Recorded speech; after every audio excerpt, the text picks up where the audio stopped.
akurat ya. Akurat itu maksudnya kita tahu polanya, kira-kira kapan. Ya, lebih bagus lagi kalau kita punya rentang ya, rentang di mana oh ini probabilitasnya paling tinggi dia antara bulan sekian sampai bulan sekian. Itu idealnya. Tapi mungkin kita tidak akan sampai ke situ. Paling tidak kita bisa tahu polanya nanti seperti apa. Puncak pandemi, akhir pandemi. Nah, model-model yang lain itu Bapak Ibu pasti sudah pernah dengar ya, ada model SIR, ada SIRQ gitu ya. SIR itu susceptible, infected, recovery. Itu adalah model standar yang digunakan oleh ahli epidemiologi. Ya.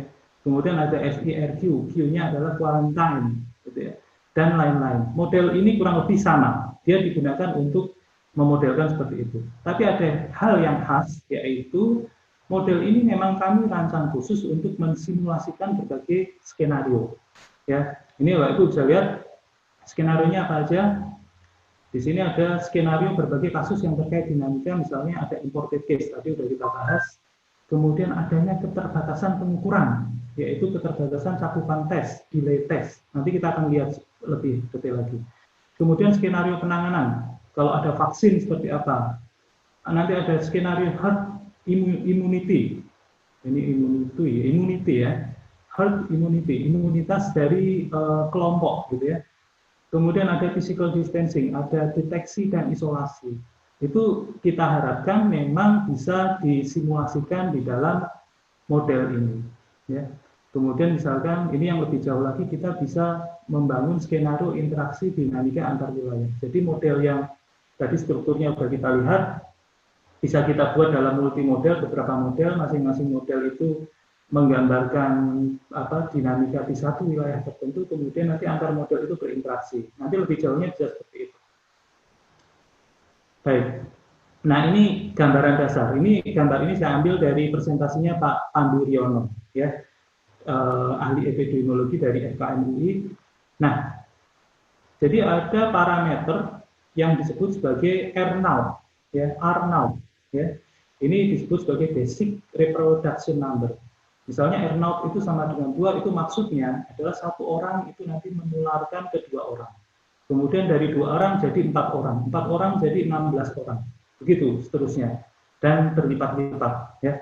Nah, itu adalah ciri khas dari penularan virus. Jadi dia bentuknya bukan penambahan, tapi pelipat gandaan. Yang belum terlihat di sini adalah nanti ada waktu penggandaannya. Jadi dia berlipat menjadi 2, nanti tergantung dari ada yang namanya periode infectionnya. Ya, nanti kita bisa lihat. Nah, ini parameter yang penting. Di model yang tadi sudah saya jelaskan, itu sebenarnya ada semacam R0 juga, cuman kami tidak eksplisit langsung menyatakan R0 ke dalam model. Nanti R0 dinyatakan dalam parameter-parameter yang tadi itu, ada P, ada K gitu ya. Nah, kita lihat. Nah, ini yang menarik, R0 itu sejauh ini sangat variatif ya. Ini ada beberapa parameter dari model dynamic COVID itu sangat variatif. Lihat R0-nya aja, ini ada beberapa penelitian, ini mostly di negara Cina semua ya, tapi di beberapa area yang berbeda, itu R0-nya bisa hasilnya beda-beda.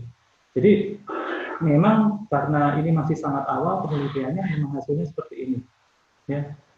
Bisa karena ngambil datanya di wilayah yang berbeda, bisa karena datasetnya memang berbeda, bisa karena dia diukur dalam rentang waktu atau time frame yang berbeda. Gitu ya. Kemudian di sini ada incubation period, ada infectious period, gitu ya. Ini waktu inkubasi, ini yang ini adalah seberapa lama seseorang itu terinfeksi. Nah, ini semuanya berpengaruh dalam dinamika. Nanti sambil jalan kita akan lebih jelas membahas itu. Nah, ini yang penting.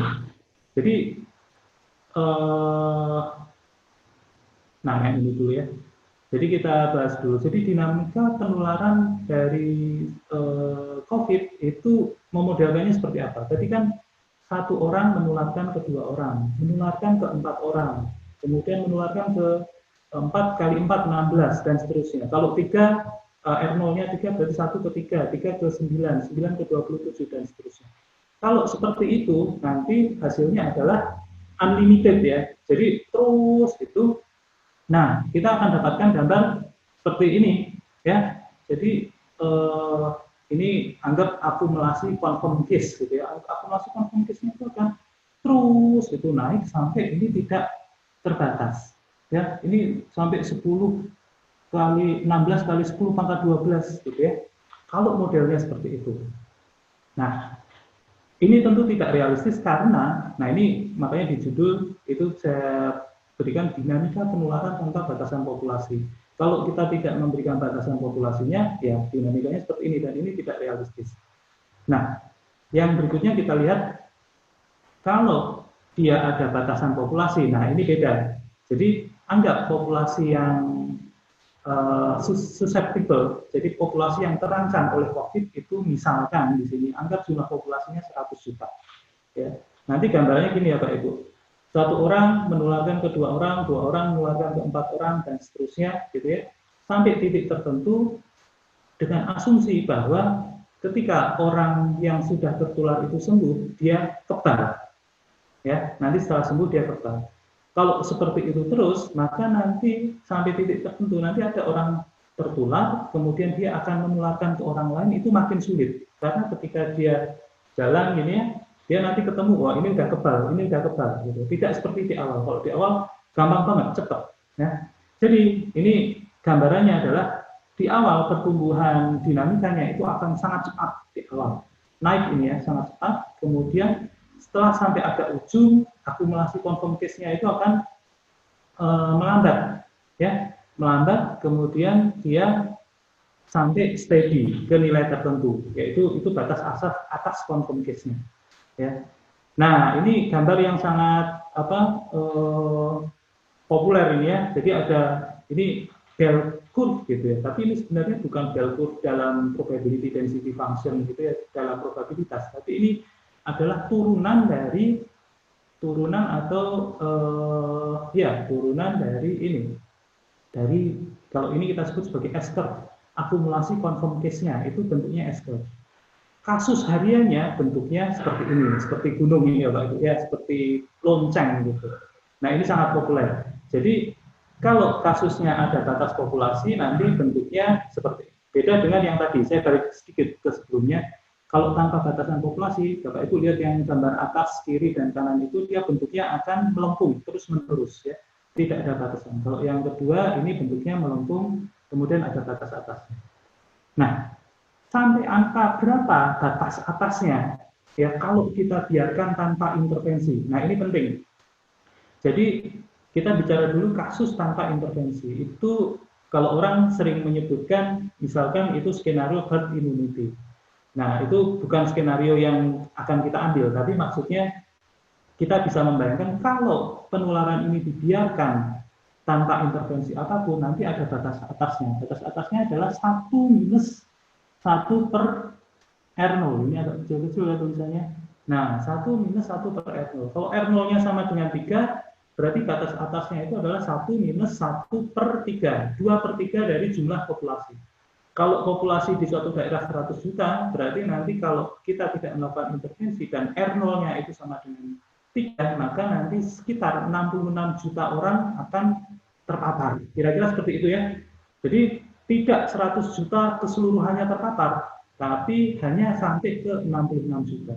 Kalau misalnya penduduk Indonesia 270 juta kalau nggak salah ya, berarti dia akan 2 per 3-nya. 2 per 3 berarti 18 juta kalau tanpa intervensi, dan itu hampir mustahil kita tanpa intervensi karena kita sudah tahu COVID ini ternyata gejalanya berat, kemudian juga angka kematiannya meskipun kelihatan kecil 4%, tapi karena faktor pengalinya besar, angka kematiannya besar. Ya. Jadi Bapak Ibu bisa lihat, nah ini kurva yang di bawah ini sebenarnya perlu saya jelaskan juga. Yang kiri dan kanan atas itu skalanya dalam skala biasa, Bapak Ibu, ya, bukan dalam skala log. Nah, supaya kita bisa lebih mudah memahami sebuah pola, biasanya nanti Bapak Ibu akan sering menemui juga mungkin ketika baca berbagai sumber gitu ya, banyak orang yang menggambarkan tadi itu akumulasi confirm case, kemudian case harian itu dalam skala log ini, yang tegaknya ini skala log. Ya. Jadi dia bentuknya nanti seperti ini, bentuknya linear gitu ya, lurus, kemudian karena melambat nanti dia berhenti bentuknya mendatar. Ya. Kalau kasus hariannya bentuknya ini yang miring ini saya malah nah, miring, kemudian nah ini turun ya. Jadi artinya turun apa? Kasus hariannya kemudian menuju 0 di akhir siklus pandemi ya. Tadi kan mulai dari awal, kemudian katakanlah penduduknya 100 juta, ketika sudah mendekati 66 juta dia akan semakin melambat dan akhirnya berhenti menuju 0. Ya, gambarannya gitu ya, kita itu ya, rekan-rekan semua. Ini sangat mendasar. Baik, kita lanjut. Nah, ini sedikit membahas yang tadi juga, dinamika penularan dengan batas populasi, lanjutannya jadi kalau R0 sama dengan 3, ini 2/3 jumlah penduduk, dan seterusnya. Ya. Kalau C sama dengan 100 juta, C itu yang tadi, batas atas penduduk yang terancam oleh virus COVID. Gitu ya. Kalau kita anggap 100 juta, maka batas atasnya 66 juta. Ya. Kalau Indonesia 270 juta, berarti 180 juta. Nah, skenario yang tadi tanpa intervensi itu sebenarnya nanti berkaitan dengan kalau di epidemiologi itu ya ada herd immunity, yaitu penyebaran virus yang kita biarkan tanpa intervensi, dan itu digunakan untuk skenario vaksinasi. Jadi agar sebuah populasi itu menjadi secara populasi itu kebal terhadap virus tertentu, maka kita harus memberikan vaksin terhadap berapa orang gitu ya. Kalau tadi berarti vaksinnya itu kalau 100 juta berarti kita harus kasih ke 66 juta. Supaya 66 juta itu kebal.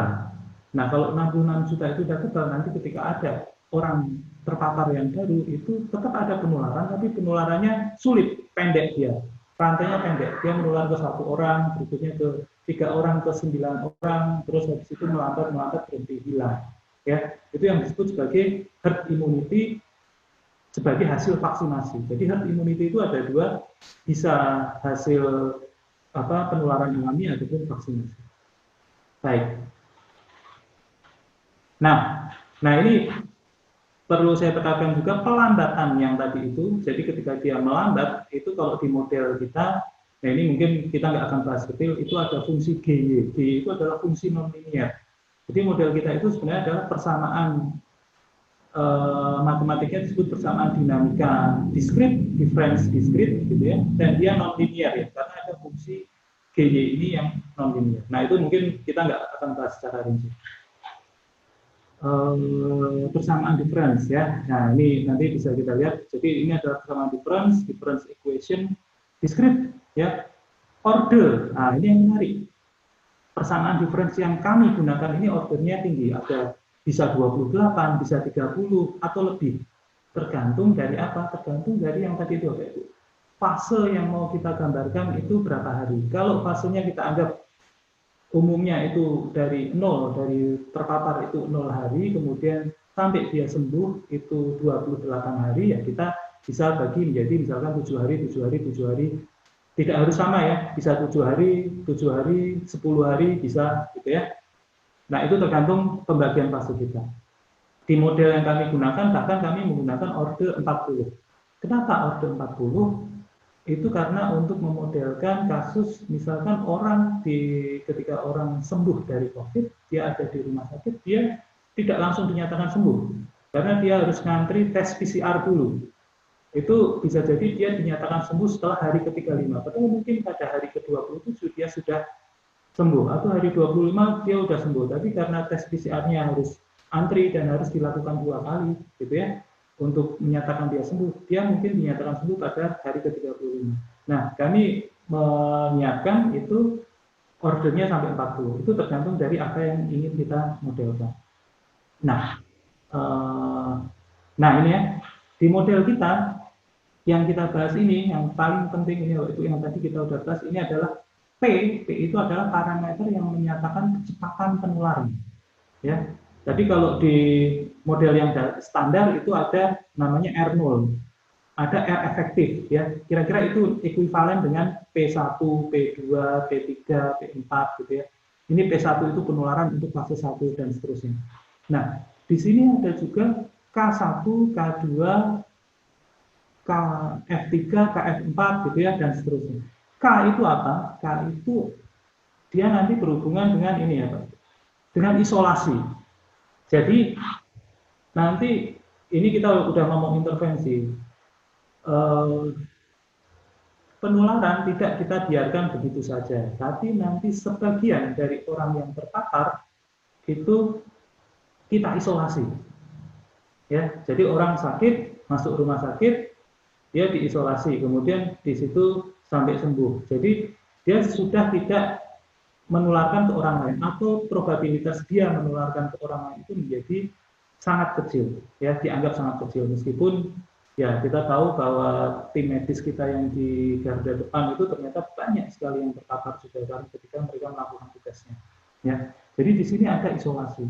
Nah, isolasi ini nanti mendefinisikan K ini, gitu ya. Jadi orang dari fase inkubasi misalkan ya, fase 1 kita anggap fase inkubasi, dia masih sehat, rasanya masih sehat, gitu ya, karena dia belum menampakkan gejala apapun.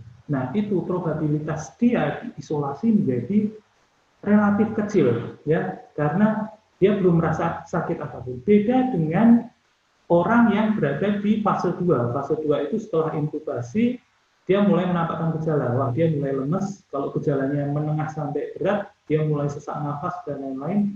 Nah, probabilitas dia masuk ke isolasi menjadi lebih besar ya, karena dia merasa sakit, kemudian dia datang ke fasilitas medis, dia periksa ke dokter, kemudian wah ini gejalanya cenderung mirip dengan COVID, kemudian dia diisolasi.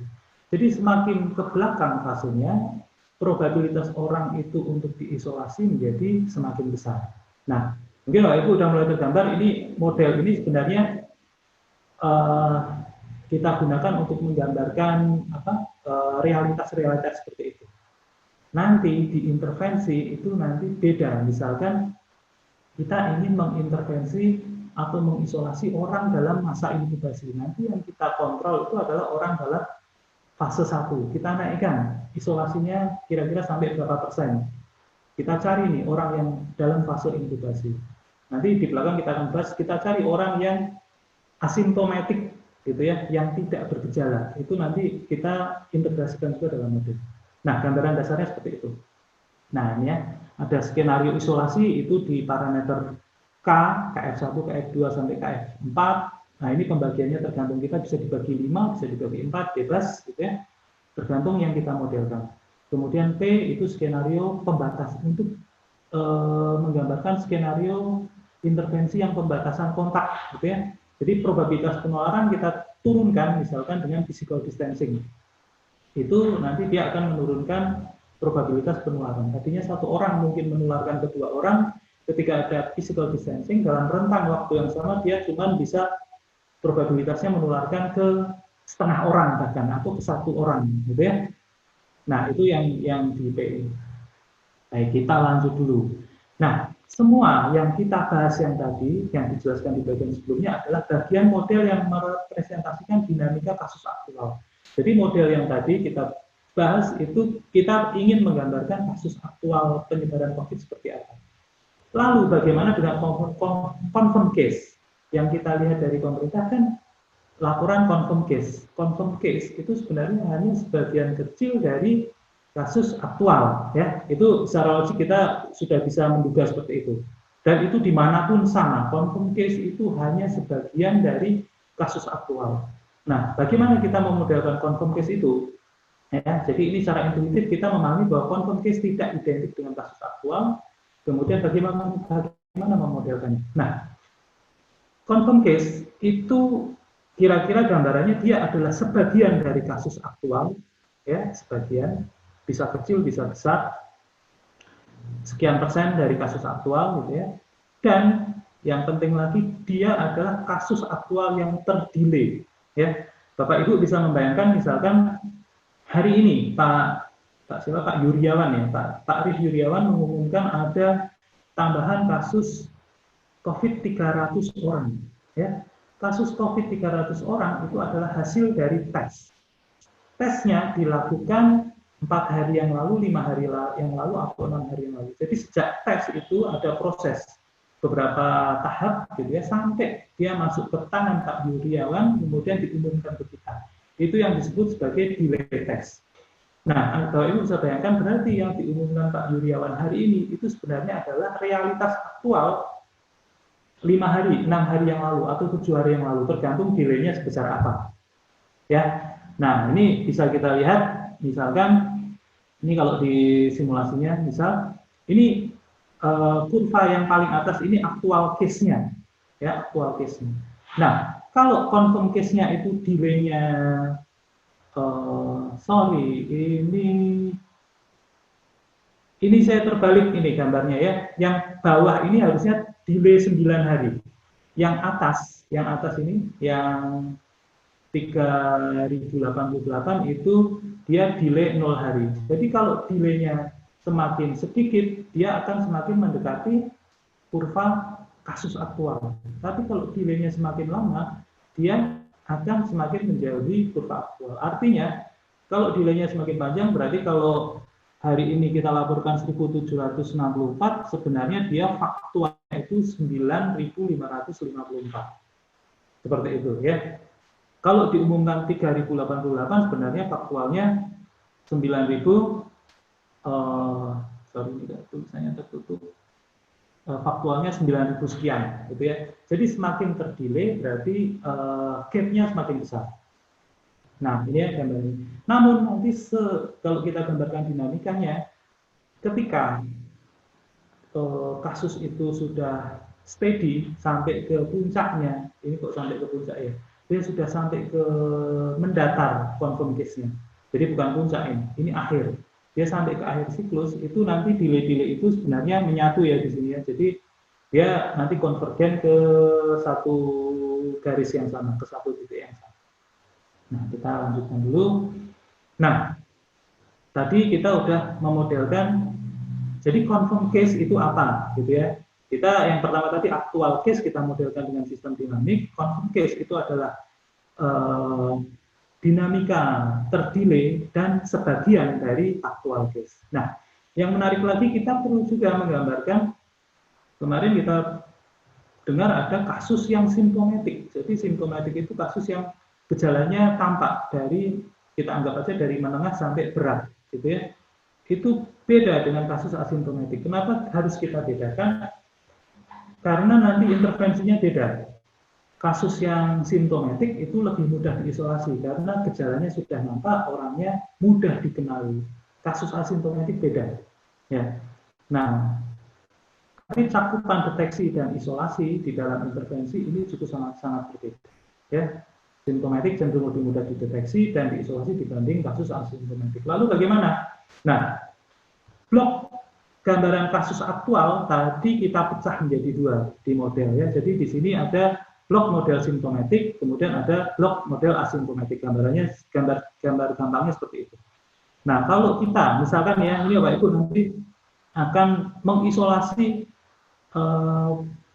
orang terpapar yang asimptomatik. Nanti di model kita gambarkan sebagai intervensi atau isolasi terhadap orang asimptomatik yang di bawah ini, yang gambar yang saya lingkarin kotak hijau itu, yang di sini. Jadi variabel K1, KF2, KF3, KF4 kalau untuk asimptomatik berarti dia yang kita isolasi itu orang asimptomatik. Itu tentu beda, ya. Nah, gambarnya seperti itu. Kita lanjut dulu. Nanti kalau ada pertanyaan bisa kita bahas lebih lanjut. Nah, ini dari model yang tadi, sebenarnya kebalik. Kami memodelkan yang tadi itu diantaranya salah satunya dari referensi-referensi yang seperti ini ya. Jadi kasus itu dibagi menjadi yang ini disebut sebagai kasus tanpa gejala, kasus dengan gejala ringan, kasus dengan gejala berat, kemudian kasus dengan gejala yang sangat berat, yang sangat kritis gitu ya. Nah, ternyata kasus yang tanpa gejala sampai gejala menengah itu 30% dan 55%. Jadi yang ini tuh totalnya 85%, Pak Ibu. Besar sekali. Ini yang sulit terlihat.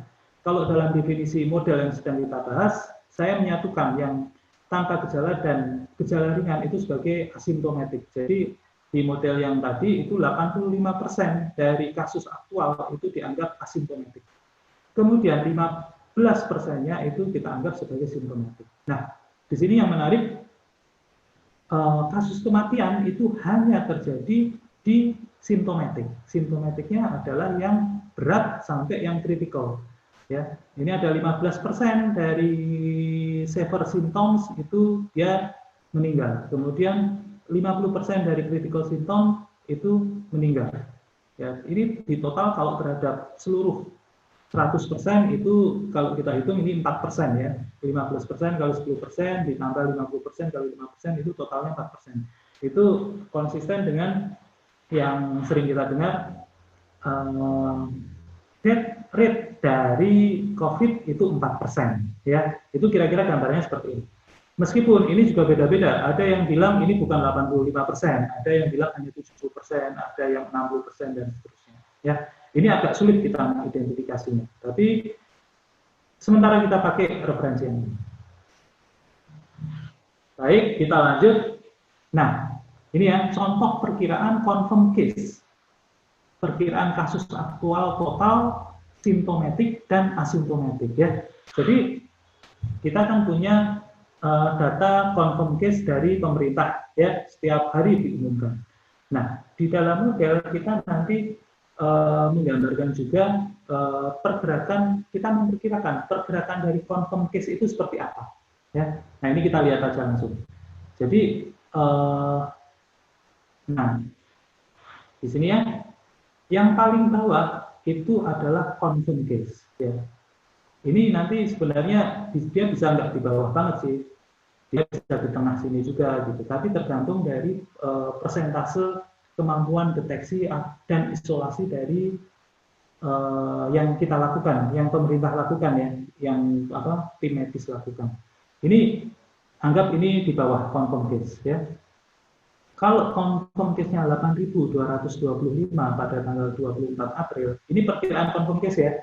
Dia tidak akan tepat sama dengan confirm case empirik dari pemerintah. Perkiraan confirm case misalnya 8.225, nanti ternyata kasus simptomatiknya berdasarkan proporsi yang tadi kita bahas ya, yang di slide sebelumnya, itu berarti simptomatiknya itu ada 24.600. Asimptomatiknya 139.100. Total actual case itu sebenarnya sudah 163.700. Angkanya besar sekali. Tapi jangan takut, angka besar ini sebenarnya terjadi di mana-mana. Karena dimanapun, di negara manapun, berdasarkan riset yang sejauh yang saya tahu, itu angka actual case itu selalu berlipat-lipat dibanding confirm case. Tergantung tadi jumlah dari asimptomatiknya, proporsinya seperti apa. Ya, caranya seperti itu ya Pak Ibu ya. Nah, kalau sebuah negara itu kemampuan deteksinya makin kecil, tentu selisih antara confirm case ini dengan case aktual akan semakin besar. Nanti konsekuensinya apa kita lihat di slide-slide berikutnya. Ya. Nah ini nanti kalau slide-nya bisa kita share, nanti Bapak Ibu bisa lihat ini asumsi isolasinya seperti apa ya di sebelah kiri ini. Asumsi isolasi dan deteksi. Nah kita masuk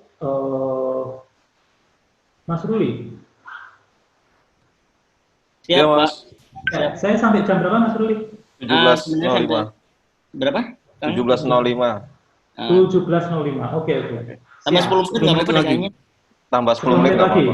Tambah 10 menit nggak apa-apa. Enggak, jadi 17.15 ya? Oke. Siap. Ya. Baik, ya, rekan-rekan sekalian, kita masuk ke simulasi intervensi di Indonesia, ya. Jadi ini kita akan melihat beberapa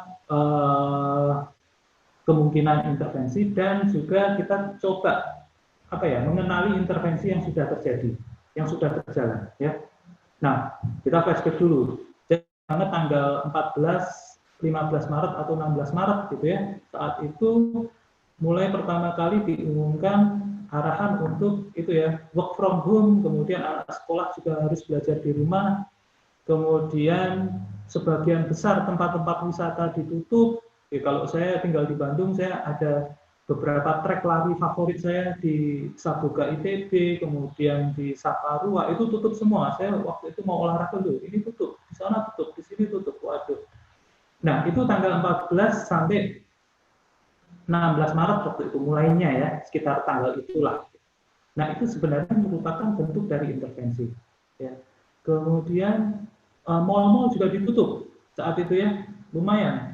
Waktu itu mall ditutup, yang boleh buka itu hanya supermarket yang menjual bahan pokok, gitu ya, PEC yang tempat elektronik itu juga ditutup juga. Nah itu pasti ada efeknya karena intervensi yang semacam itu dia menurunkan probabilitas kontak fisik atau probabilitas interaksi fisik antar individu. Kalau interaksi fisik antar individunya dikurangi, maka nanti probabilitas penularan juga akan berkurang. Nanti akan kita lihat. Ya. Nah, sebelum kita masuk ke intervensi, seperti biasa, kita harus fitting dulu model kita ke data empirik. Nah, kira-kira ini gambaran ringkasnya.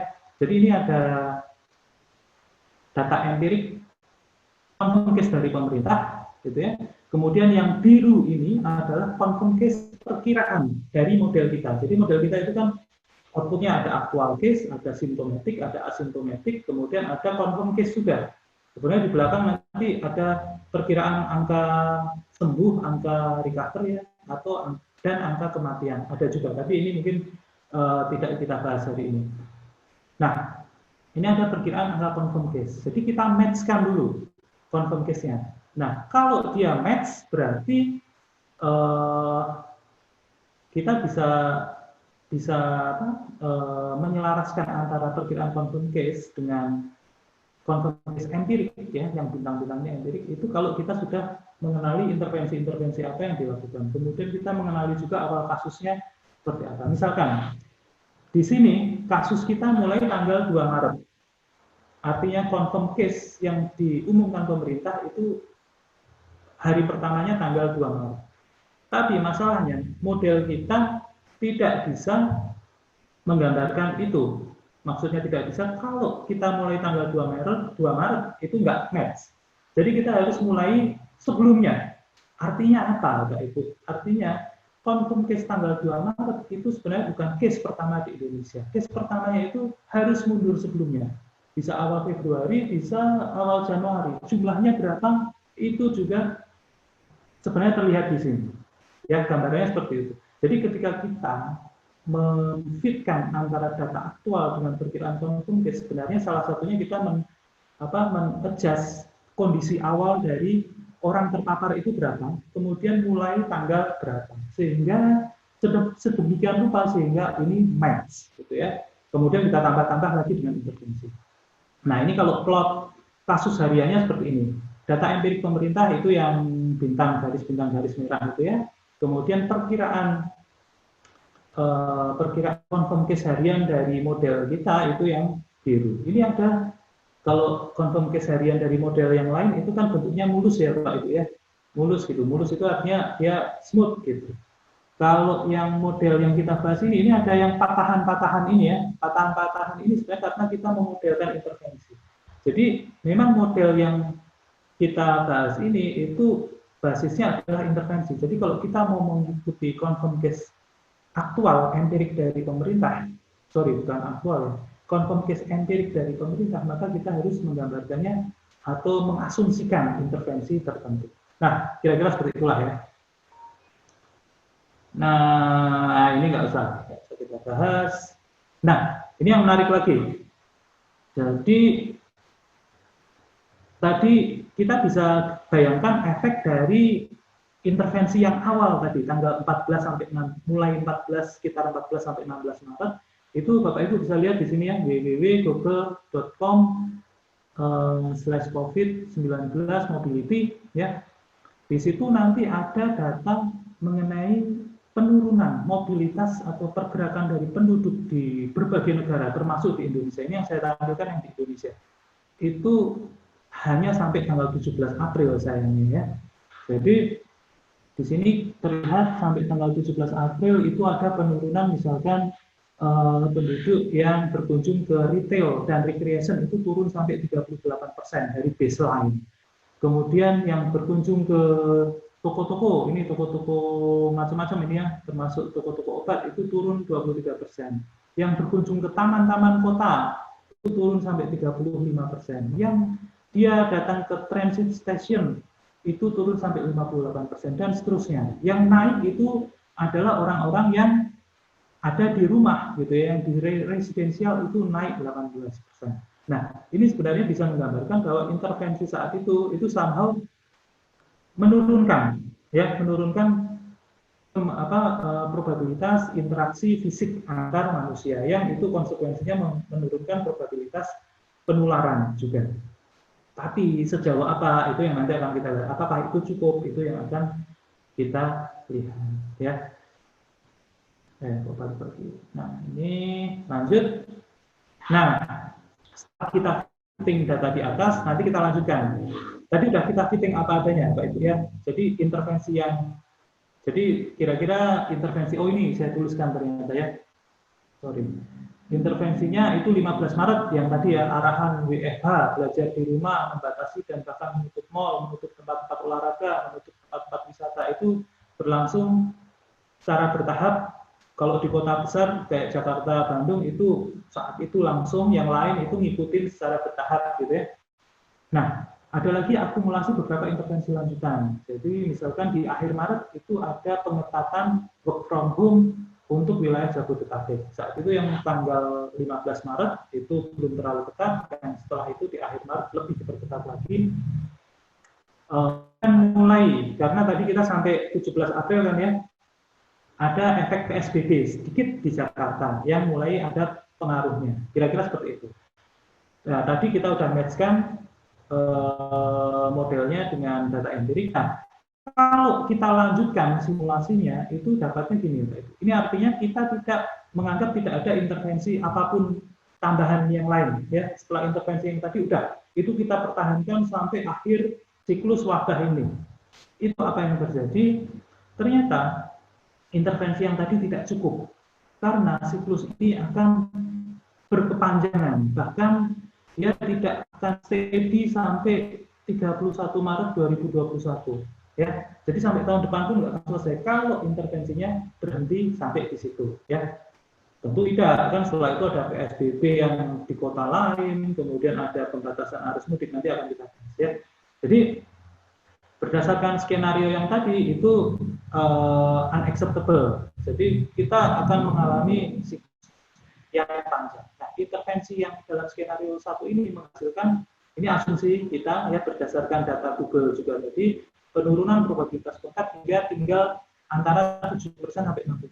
Artinya tadinya kita kontak dengan 10 orang, setelah intervensi itu kita hanya berkontak fisik berinteraksi fisik hanya dengan 7 orang, dengan 6 orang. Gitu ya. Yang 3 orang kita lewat video conference dan lain-lain. Ya, itu ya. Kalau itu terjadi, ya yang tadi itu ternyata siklusnya masih berkepanjangan. 60%, 70% nggak cukup.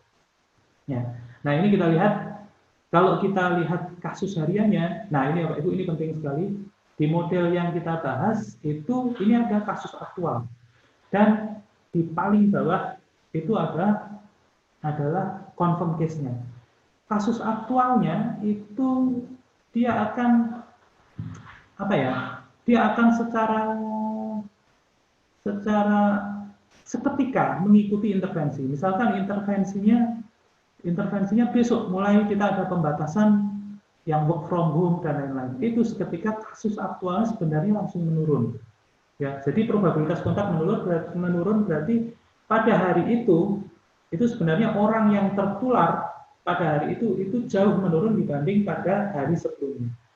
Problemnya adalah di dalam confirm case itu tidak bisa langsung kita observasi. Bapak Ibu bisa lihat di sini ada penurunan seketika, tapi di confirm case yang bawah itu dia smooth, nggak kelihatan, ya penurunannya tidak langsung bisa kelihatan. Nah ini kalau confirm case-nya kita plot, dia tetap mulus ya, tetap mulus. Padahal aktual case itu sesungguhnya realitas aktualnya yang tidak bisa kita lihat dengan mata, hanya bisa kita lihat dengan intelek kita ya, dengan model ini, itu sebenarnya ada abrupt change ya. Ini seketika perubahannya. Ya. Nah, skenario 2 kita masukkan lagi ya. Nah, kalau skenario yang tadi itu kan unacceptable, wah kita sampai tahun depan, nggak bagus gitu ya. Nah, seandainya, ini seandainya, tapi harus kita observasi lagi. Seandainya PSBB yang sedang berjalan ini, nanti dia bisa secara bertahap, ini kan PSBB jalan Bapak Ibu, Jakarta, Bandung jalan tanggal 22 April, kemudian Surabaya, saya lupa tanggal berapa ya, kayaknya baru beberapa hari ini, 28 April kalau tidak salah ya. Dan disusul kota-kota lain, seandainya PSBB itu bisa menurunkan probabilitas kontak hingga tinggal 40% dari kondisi baseline normal, jadi 40% ya, yang 6 orang tidak kita temui, kita hanya nemuin 4 orang dari 10 orang ya. Itu maka yang terjadi adalah, nah ini Bapak Ibu bisa lihat akumulasi kasusnya itu dia akan kira-kira steady itu Januari 2021. Jadi masih panjang juga sampai tahun depan ya. Agar lebih jelas kita lihat ininya ya. Confirm case hariannya. Ini kurva confirm case harian. Jadi dia menuju 0 itu ya akhir Desember. Dia udah sangat kecil. Ada 26 case harian per hari ya. Masih cukup panjang Bapak Ibu ya. Jadi itu kita sebut sebagai skenario sebelumnya itu PSBB berbagai daerah yang efektif dalam level moderat. Seandainya PSBB itu hanya efektif dalam level moderat saja. Moderat itu artinya apa? Yang tadi itu dia hanya menurunkan probabilitas kontak hingga 40%. Ya. Nah, kita lanjut dulu. Nah, ini confirm case-nya tetap mulus ya Pak Bu ya, bentuknya seperti ini, kemudian dia melandai gitu ya, melandai sampai 0. Sampai 0 dia di Januari 21 sudah mendekati 0. Nah, kemudian skenario 3. Skenario PSBB berbagai daerah yang efektif dalam level peningkatan level PSBB skenario 1 dan 2. Jadi skenario 3 itu adalah skenario 1 dan 2 dilanjutkan dengan peningkatan level PSBB berbagai daerah yang efektif dalam level yang lebih ketat ya. Jadi skenario 1 2 tapi PSBB diasumsikan bisa menurunkan sampai 30%. Kalau yang tadi kan cuma menurunkan sampai 40% ya. Kalau kita bisa menurunkan sampai 30%, nah ini baru lumayan bagus. Lumayan bagus, sebenarnya sangat bagus kalau menurut saya. Jadi kita bisa berhenti, itu case-nya bisa 0 di 1 Juli 2020. Ya, 1 Juli 2020, kemudian angka confirm case-nya, kita confirm case harian, kita bisa lihat. Nah ini yang saya tanda ini sebagai intervensinya mulai kapan gitu ya. Nah, hasilnya tanggal 30 Juni 2020 itu angka confirm case aktual 113, kemudian ini bulan Julinya saya tidak tergambar di sini, itu sudah mendekati 0. Nah, mungkin saya agak lebih cepat lagi. Nah, ini Bapak Ibu ya. Nah, tanggal 2 Juli itu sudah di confirm case itu 28 orang per hari kira-kira ya. Tanggal 31 Agustus itu udah angkanya udah 2 orang per hari. Kalau yang tadi ya skenarionya kita bisa menurunkan sampai 30%. Nah, ada problem ini ya Pak Ibu ya. Ini yang sering ditanyakan oleh siapapun. Sampai kapan intervensi sejenis pembatasan interaksi fisik ini mesti diberlakukan ya? Kalau intervensi yang tadi 30% itu kita sampai Juli, oke. Kalau yang hanya 40%, wah terlalu lama, nggak acceptable. Yang tadi 60%, wah sampai tahun depan, nggak acceptable. Oke, yang 30% sampai Juli. Tapi apa yang terjadi kalau intervensi itu kita longgarkan? Ya, jadi anggap 1 Juli sudah mendekati 0, kemudian kita longgarkan, gitu ya. Nah, kita harus ingat dulu, yaitu karakteristik unstable dari dinamika penularan virus. Yaitu ingat lagi di awal, feedback itu semuanya adalah feedback positif. Artinya apa? Sistem itu tidak stabil. Kalau di terminologi sistem dinamik itu sistem itu tidak stabil di equilibrium ya. Nah, ini teknis lah ya. Gambarannya gini. Ketika ada satu saja orang terpapar, maka dia langsung menjalar lagi. Jadi ketika tadi awal Juli udah mengecil gitu ya, kemudian tanggal berapa gitu ya, katakanlah tanggal 1 Juli kita longgarkan, kita kan nggak tahu Bapak Ibu, saat itu masih ada orang terpapar atau tidak, ada orang asimptomatik yang terpapar atau tidak, apakah sudah habis sampai nol, nggak ada yang bisa jamin. Kalau kita longgarkan, dia akan ini gambarannya. Jadi kalau kita longgarkan, itu dia udah mau steady naik lagi, ya, naik lagi lah. Terus gimana? Kita lihat dulu kurvanya ya. Jadi kalau di kurva kasus hariannya, ini kasus hariannya udah mau turun mendekati 0 gitu ya. Kemudian kita buka itu tadi PSBB, kita buka, kita longgarkan. Ini melonggarkannya juga nggak full. Ini saya asumsikan melonggarkannya cuma sampai 0,6. Jadi nggak sampai 1 lagi ya, nggak sampai 100%, hanya sampai 60% aja. Dari 30% kita longgarkan sampai 60%. Ini udah langsung lompat ini. Dia naik lagi. Nah, ini problem. Jadi bagaimana dong? Ini confirm case-nya juga gitu. Dia udah turun, naik lagi. Bagaimana menjaga, ini problem kita semua, bagaimana menjaga titik equilibrium itu tetap stabil sementara kita perlu mengendurkan PSBB. Perlu kita kendurkan. Kenapa? Ekonomi kan harus jalan. Nggak bisa kita ketat dalam level ketat tadi 30%. Wah, itu ekonomi orang-orang saudara-saudara kita yang buruh harian, yang pedagang asongan, yang pedagang makanan yang punya warung itu bisa rubuh semua gitu. Nah, caranya gimana? Caranya itu adalah ketika case harian itu mendekati kurang 1 menit, mendekati 0, yang kita lakukan adalah memperluas deteksi. Itu yang dilakukan oleh Cina. Jadi gambarnya gini, ini saya cepat aja. Kita perluas deteksi, ya. Nah, yang ini, yang lebih jelas yang ini aja. Jadi ini ya Pak Ibu. Ketika tanggal 8 Juli tadi itu 8 Juli itu PSBB-nya kita kendorkan, kita buka, kita longgarkan gitu ya. Tapi sebelumnya kita sudah memperkuat dulu isolasi dan deteksi. Ya, kenapa kita perkuat saat itu? Ini sebenarnya saya duga adalah strategi yang dilakukan Cina. Karena kalau deteksi dan isolasi itu kita perluas pada saat ini kan angka terpaparnya terlalu tinggi. Kita perluas berarti biayanya sangat besar. Tetap harus kita lakukan deteksi secara luas, isolasi secara luas, tapi kita tetap nggak akan bisa nangkep semuanya. Yang harus kita lakukan adalah kita turunkan dulu dengan pembatasan fisik sampai titik tertentu. Nanti ketika sudah rendah, baru kita lakukan deteksi dan isolasi secara intensif. Jadi saat itu kita bisa longgarkan PSBB, tapi kita lakukan deteksi dan isolasi secara intensif. Nah, efeknya seperti ini Bapak Ibu. Jadi ketika tadi itu harusnya kan dia dilonggarkan, naik lagi. Kalau ada deteksi isolasi dan secara intensif, itu nanti gini ya. Nah, ini gambarnya, confirm case-nya gambarannya seperti ini. Nah, ini pada saat kita naikkan, Bapak Ibu ya, ini akan terobservasi di confirm case kira-kira karena kita naikkan deteksi dan isolasi seakan-akan angka confirm case itu melonjak drastis. Jepret naik seperti Cina pernah tanggal berapa itu dia naik drastis, habis itu turun. Ya, artinya apa? Semua sisa orang terpapar yang ada di sini kita tangkap lah gambarannya gitu. Kalau ada lagi tangkap lagi, ada lagi tangkap lagi. Ini akan lebih mudah karena angka confirm case-nya sudah mulai mengecil ya, dan kita tahu oh daerah itu masih ada, daerah itu masih ada, angkanya kecil, kita fokus ke sana, fokus ke sana, fokus ke sana gitu ya.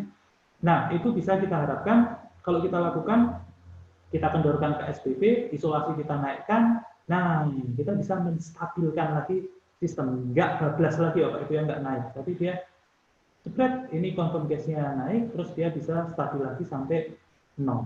Ini yang harus selanjutnya kita lakukan. Bertahap PSBB kita longgarkan, kemudian isolasi kita tingkatkan. 2 menit lagi mungkin ya.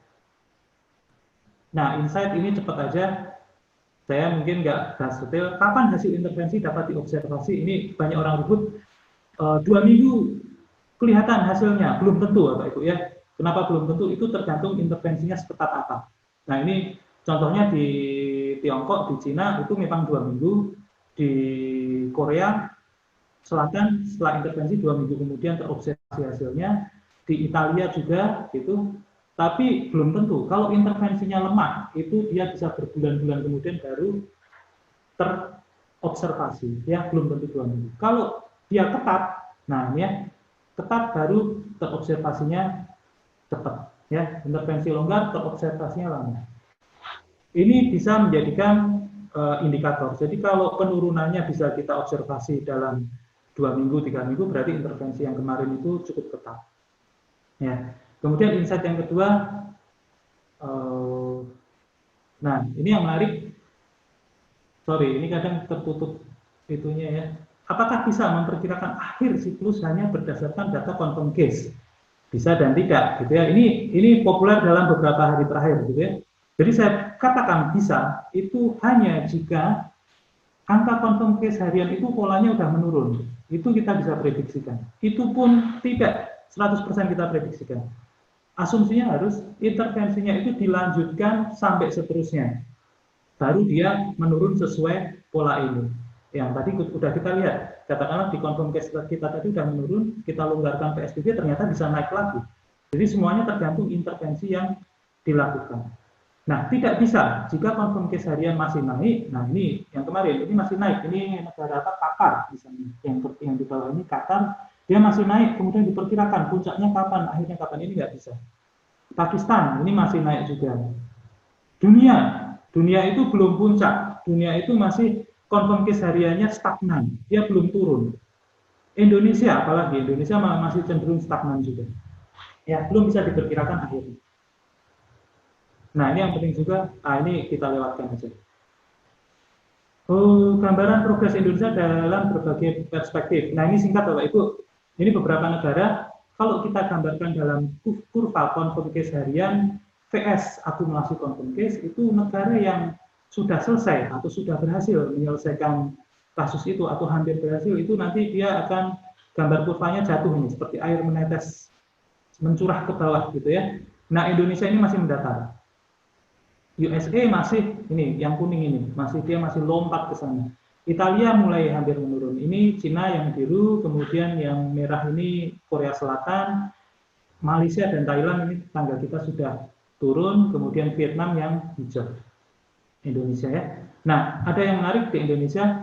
Ini saya gambarkan kurva death rate terhadap akumulasi confirm case. Nah, ini kita bisa melihat pola umumnya death rate itu naik ketika angka confirm case naik. Ini menggambarkan bahwa ketika confirm case-nya atau kasus aktualnya yang nggak bisa dilihat itu ya, itu makin besar, itu tekanan terhadap fasilitas medis juga besar. Jadi death rate-nya juga naik seiring dengan confirm case yang naik. Ini di Spanyol, Italia, UK gitu ya. Ada beberapa pengecualian memang di sini ya. Ada yang bisa mempertahankan death rate-nya rendah. Yang aneh di Indonesia itu death rate-nya tinggi sejak confirm case-nya masih rendah. Jadi ketika confirm case-nya rendah, itu Indonesia death rate-nya tadi. Ini yang biru di bawahnya ini adalah Filipina, kalau nggak salah ya.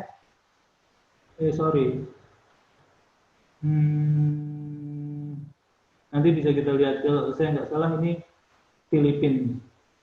Jadi Filipina juga death rate-nya cukup tinggi. Kok nggak ada di Filipina? Saya lupa. Ini yang bawah ini. Oh, Mesir. Ini Mesir.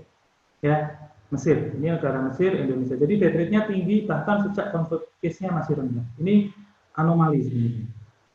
Ya. Nah, kita bandingkan ini singkat saja doubling time. Doubling time itu menyatakan berapa doubling time period. Katakanlah doubling time-nya 5 hari. Berarti dalam 5 hari itu angka confirm case atau angka aktual itu akan berlipat 2. Tadinya 100 jadi 200. Di hari ke-10 200 jadi 400. Di hari ke-15 kan tadi 5 hari ya. Di hari ke-15 jadi berapa? 100 jadi 200, 200 jadi 400, 400 jadi 800 gitu ya. Melipat 2-nya tiap 5 hari. Ya. Jadi doubling time di sini makin ke atas dia makin lambat. Berarti makin bagus. Nah, Indonesia kira-kira dia masih di bawah ini. Doubling time-nya Indonesia itu 17 hari. Ya, doubling time-nya 17 hari. Italia 55 hari. Ini udah mendekati apa ya? Linear, bukan eksponensial lagi, ya. Yang makin besar ini sudah mendekati linear. Nah ini Singapura masih cepat ini, masih di bawah 9,8 hari. Nah ini terakhir perkembangan doubling time beberapa provinsi. Ini yang menarik. Jadi PSBB pengetatan intervensi itu terjadi di beberapa kota besar dan kelihatannya memang berhasil memperlambat penularan, kecepatan penularan di beberapa kota itu. Jadi Sulawesi Selatan, nah ini Sulawesi Selatan kan bukan kota ya, maksudnya satu provinsi yang epicentrum utama yaitu Jakarta, kemudian Jawa Barat, kemudian Banten itu dia sudah melambat. Ya, dia di atas berarti doubling time-nya panjang, dia sudah melambat. Tapi Bapak Ibu bisa lihat Jatim, Jateng, Bali, NTB itu doubling time-nya di bawah, berarti dia cepat. Jatim itu 13 hari, kemudian Bali itu 13 hari juga, Jateng itu 11 hari, NTB. Ini saya nggak tahu kenapa NTB, Nusa Tenggara Barat bisa doubling time-nya paling tinggi 5 hari. Ya, kira-kira sementara itu apa itu? Mas Ruli, siap, silakan. Pak. Saya nggak berani nge-cut, Pak. Seru banget soalnya. Seru banget tadi. Floor director kita udah bingung. Floor director kita juga bingung. Ini kalau di-cut lagi seru-serunya nih. Sebenarnya ada beberapa pertanyaan, Pak. Cuma nanti sebagian mungkin kita ini ya, kita ini sebagian juga ada yang curhat, sebagian ada yang bertanya. Nanti boleh dijawab secara singkat aja, Pak ya. Jangan sangat menarik banget tapi.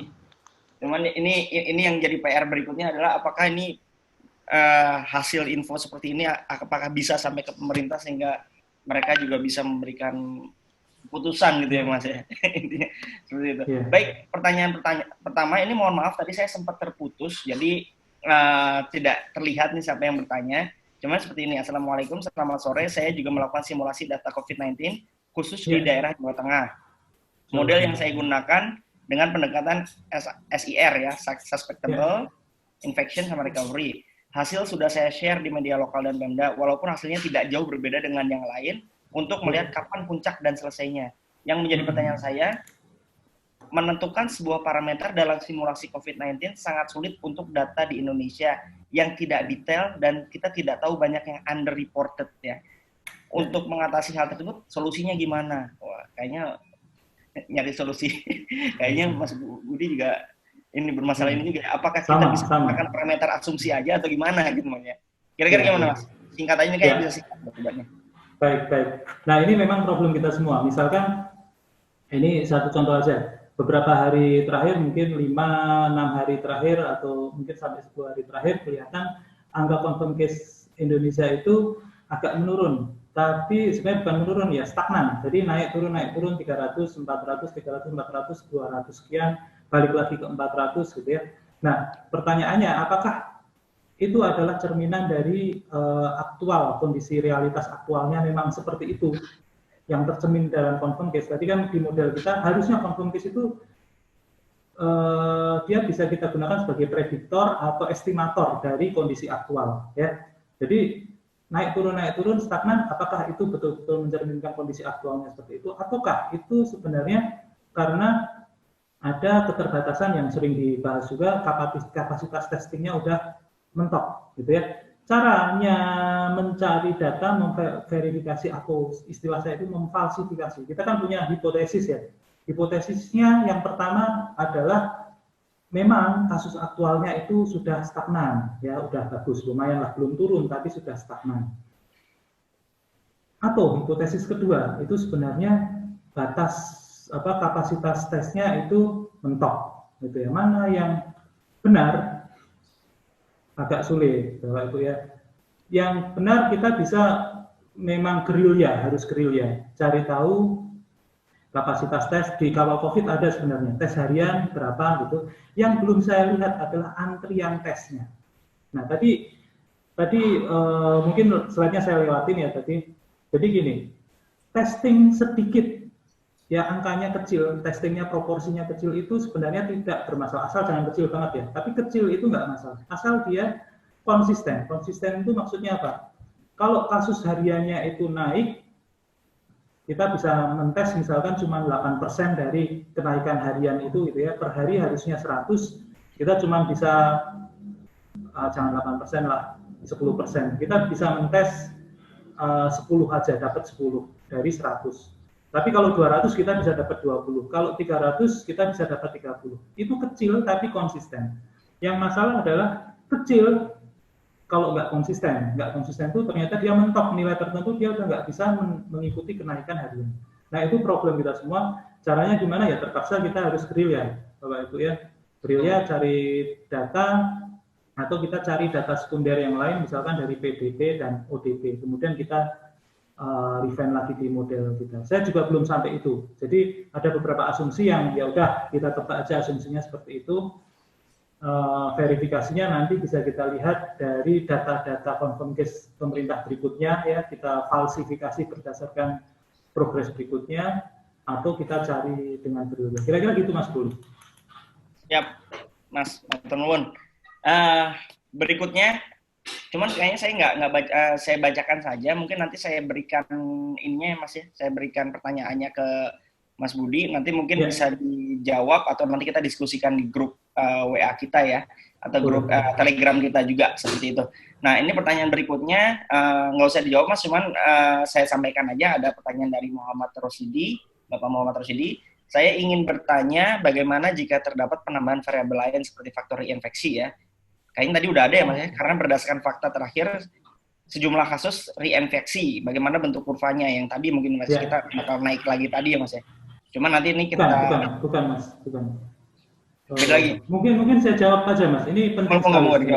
Ya. Jadi kurva yang tadi naik lagi itu bukan reinfeksi, yang tadi itu SPB. Naik lagi PSBB-nya kita longgarkan. Ya, kita naik lagi. Nah, reinfeksi ini menarik sekali. Jadi menarik dan menakutkan ya. Maksudnya saya menarik itu menakutkan karena dari sisi model menantang juga. Reinfeksi. Jadi di model kita tadi itu ada gini.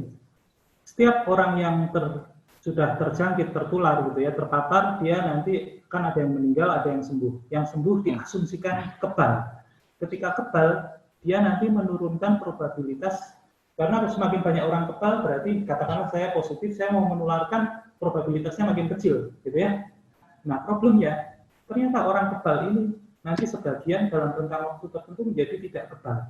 Berarti probabilitasnya naik lagi. Ya. Saya belum memodelkan di sini, tapi gambarannya nanti kurvanya itu bentuknya tangga gitu ya. Jadi ini sebenarnya sudah steady, kemudian karena dari infeksi dia naik lagi kayak tangga gitu. Nanti steady lagi, naik lagi, steady lagi, naik lagi. Gambarannya seperti itu. Kalau di kurva confirm case harian dia udah turun, tiba-tiba dari infeksi, naik lagi dikit, turun lagi, naik lagi. Ini bisa kalau tidak terkendali dia naik turun gini, tapi trennya naik. Gambarannya gitu. Nanti mungkin nanti saya share simulasi untuk itu. Oke Mas. Itu Mas.